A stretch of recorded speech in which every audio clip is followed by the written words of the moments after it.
Welcome back to the Old Fashioned Real Estate Show. My name is Jeff Holst, and that is Brian Levredge. And today we're going to talk about my favorite topic in all of real estate, and that is how to use real estate to buy back your time so that you don't have to work. And we're going to do that right after this. Welcome to the Old Fashioned Real Estate Show, where hosts Brian Levredge and Jeffrey Holst for our old fashioned real estate advice.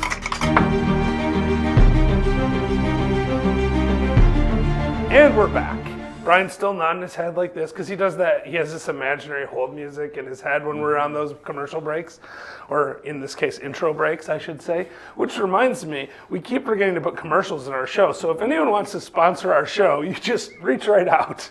But now, that's one way you can buy back your time, is when people pay you to do ridiculous things like this. But that is not what we're talking about today. What we're talking about today is sort of how to frame a plan for yourself or craft a plan for yourself and then follow that plan to eventually be able to retire from your regular day job through real estate investing.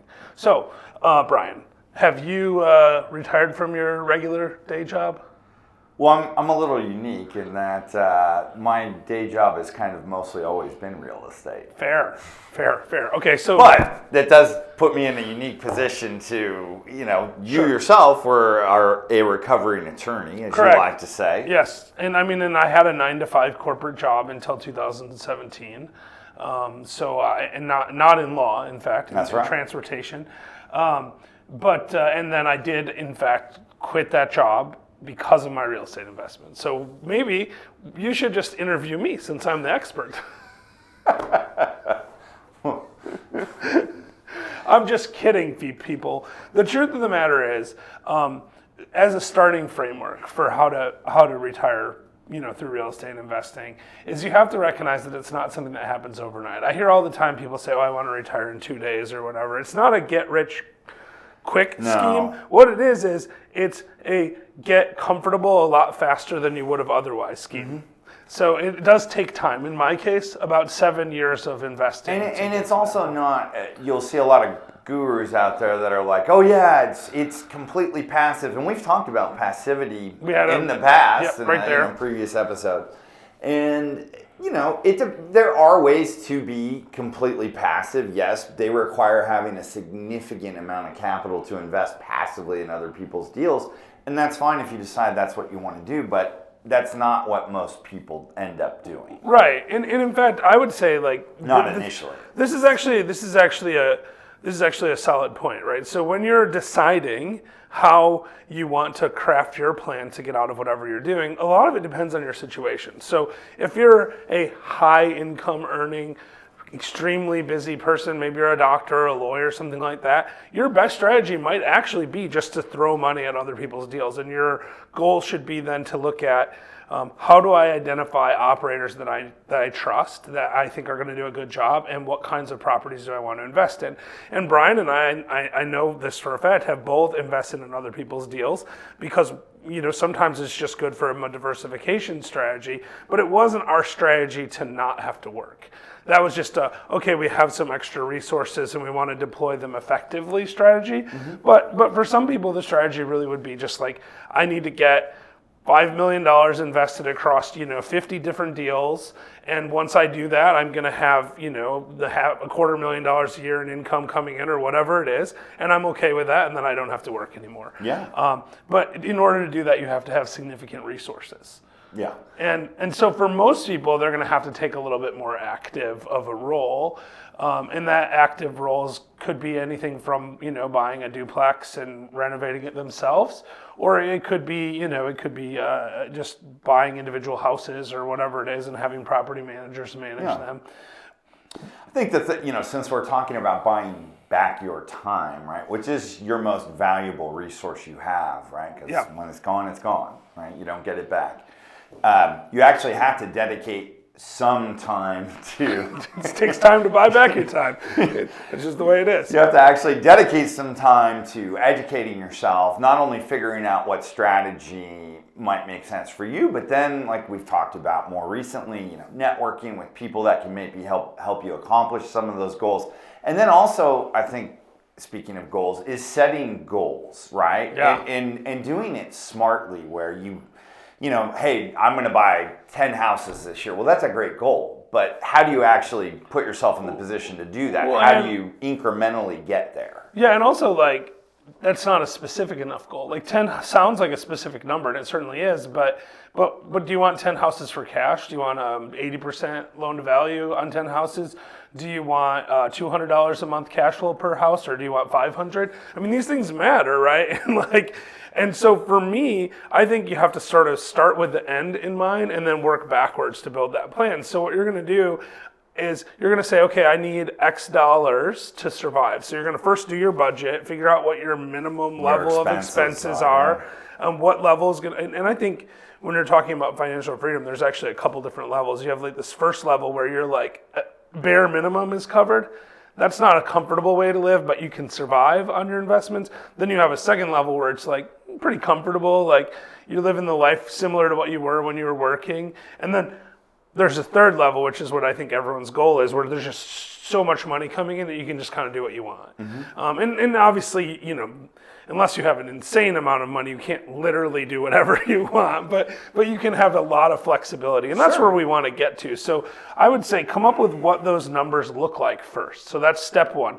What are my 3 financial freedom numbers? And that could be annual or monthly cash flow or weekly cash flow, however you want to calculate it, but figure out a budget, figure out how much you need to achieve those levels, and that would be the starting point. The second thing I would do is I would try to figure out what asset class I wanted to invest in, or asset classes that I wanted to invest in.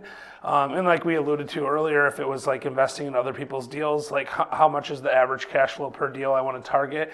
But the same thing if you're buying a single family house or a duplex in your neighborhood, how much is that thing going to cash flow? And if you know you need $10,000 a month and your average deal cash flows $500 a month, then it's pretty easy to figure out how many deals you need, right? You need 20 deals in that scenario. 500 times 20 is $10,000 a month.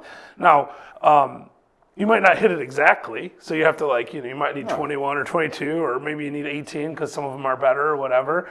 But that's what I would start with is where do I want to go, and then what kind of deals am I going to do, and what are my average cash flow per deal going to be? And then once you know that, then you can start targeting those deals. Yeah. And I think you also, to maybe accelerate that, have to not be afraid of looking at additional asset classes. Like you just touched on. I mean, we invest in multiple different kind of asset classes. Every asset class pretty much. And then there's different strategies too, right? Even within single family, you can flip houses, right? That will be a short-term money generator, which you could then take some of that dough to potentially use to reinvest into buy and hold property. Right. So if you're trying to find I'm going to buy back my time, flipping takes time. Obviously, it doesn't buy back your time, but flipping can generate a resource that then can be redeployed to buy back your time. Yes. Because that really is this is back to the Kiyosaki thing in the old, what's an asset? An asset is something that feeds me every month.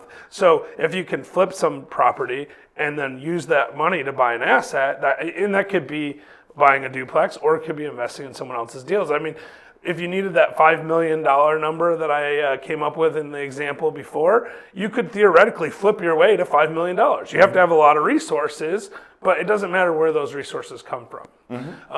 And so flipping is a great strategy to sort of accelerate your plan. And that's really what you're talking about. Once you have an idea of what your end goal is, the different asset classes you want to be in, whether it's duplexes or industrial or office, it doesn't really matter.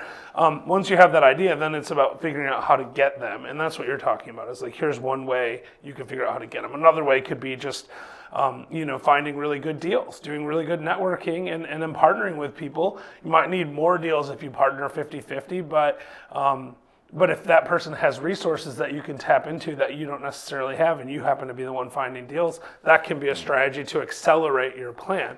And I've actually used all of these strategies. Yeah. It took me 7 years to go from literally being bankrupt to being able to quit my corporate job and not have to work a regular job. Now, that doesn't mean I don't do anything, obviously. I still do some stuff.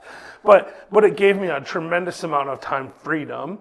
And the way I did it was I flipped a bunch of houses, I partnered with a bunch of different people, and I was willing to expand my markets and my asset classes. Yeah. And I think one of the big takeaways too is for people looking at just starting out is it can be very daunting in the beginning, right? You know, it's not, real estate investing to me is a momentum-driven business. And so the longer you stay at it, then the more momentum you will build. And so one of the but one of the mistakes I see beginning investors making is they find that first deal. And then they stop focusing on finding potentially the next deal after that. And all their focus is on doing whatever they're planning to do, you know, implementation-wise with that first asset. And then it's done, right? And then maybe they fixed something up and sold it, or maybe they got it rented, got a tenant in, and they're like, what do I do now? What's next, right? But you could have also been using some of that time to finding that next one. And the longer we stay at it, and the more we are involved in it, the better the results it'll produce. And related to that too, when you do find that first deal, a mistake that I see a lot of people make is they immediately start living on that new cash flow. They let their lifestyle creep come in, or they think, oh, now I have $700 a month coming in, I'm going to go spend that $700 a month for whatever reason. The longer you can let that money accumulate, the better. Because if you have 3 or 4 properties that are bringing in $700-800 a month, whatever it is, every 6 months or a year, you're going to have a nice chunk of cash saved up that you can then redeploy into other assets. And in fact, that's what I did for 7 years while I was building my initial portfolio. We never took any money out, not a single dollar. And I often would take my bonuses from my corporate job and put them into real estate as well. And honestly, that forced me to not spend as much, and by forcing myself to not spend as much, I ended up with a lot more assets as a result of that. And so I think that's when you're starting out, especially, like, the trick is to get that momentum, but also not to be too upset. If you just bought one deal the first year, and the second year you bought 2 deals, and the third year you bought 4 deals, and then the fourth year you bought 8, by the time you get to 7 years, you're going to have a lot of property. And that does sound like a lot to buy 8 in 1 year to new investors, but you won't be a new investor anymore. You're going to already have 5 properties in the year when you buy 8. So, and then we don't want to run too long on this, but there's other things too right along the way. Like if you if you're married, which you don't have to be, but you have a spouse that trusts what you're doing, that's important, right? Sure. And also having W-2 income, because it's a lot easier to borrow money. You can qualify for lender financing much easier than when you are actually self-employed to begin with. Yeah, I mean, but also another thing is, and we have to wrap in a second here, but another thing to really consider is don't let whatever perceived difficulty you're going through hold you back. Like, if you don't have a good W-2 job, that doesn't mean you can't borrow money. There's always ways. Yeah, I mean, in my case, I had just filed bankruptcy when I started investing in real estate, and it was 2011 where the Great Recession was happening. And I still figured out ways to invest in real estate. I mean, you have to get a little bit more creative when you're in those situations. But the thing is, there's almost nothing in real estate that hasn't already been done. So go out, hear what other people are doing, learn from them, and figure it out. It might be doing subject to deals, or it might be having partner capital, or it might be paying cash. It just depends on your situation, what the best strategy is. And it also depends on the timing. Yeah. So, anything else that you want to share about how to buy back your time and live this amazing life that we live? We've given people a good initial roadmap, and we'll starting leave it at that. For sure. Yeah. All right, then. Thanks so much, and be sure to like and subscribe to the show. See you soon.